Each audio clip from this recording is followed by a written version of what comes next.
For this assignment, I chose to do problem number 11 on page 7, which states 2 maps of the same state are offered for sale on the internet. Map A uses a scale of 2.5 inches to 150 miles. Map B uses a scale of 1.2 inches to 90 miles. Which map will be physically larger? So right here we can go through and draw out our important numbers. We know for map A, our important numbers are going to be 2.5 and 150.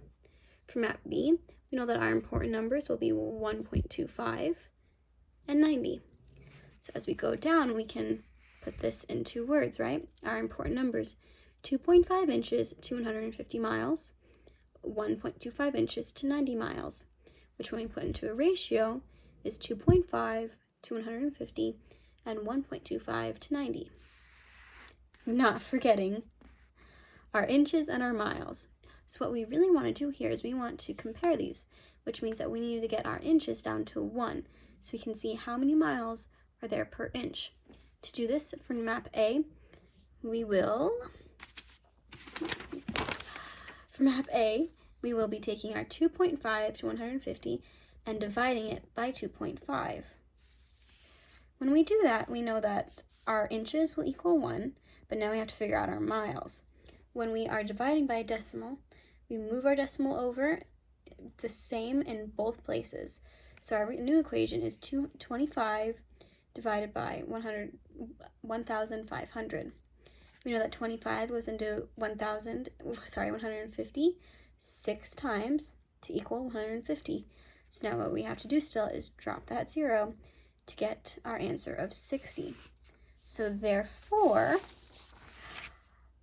we have 1 inch per 60 miles. So 1 inch to 60 miles. For the next part, we're going to be working on map B, which again is 1.25 inches to 90 miles. As we go, we want to, again, get rid of the 1.25 and make it a 1, which we can do by dividing it by 1.25. As we get 1 inch, and then as we go over here, we have to divide 90 by 1.25. So again, we're going to move our decimals over, and we get 125 and 9,000. We know that 125 goes into 900 7 times to equal 875. 900 minus 875 equals 25. And we drop that 0 right down, and 125 goes into 250 2 times. So our answer is 72. So we have 1 inch to 72 miles. So the numbers we need to look at here are the 72 and the 80. We know that on a map that covers the same area, the smaller the amount is, the smaller the mile sign is, the bigger the map will be. Therefore, map A will be larger.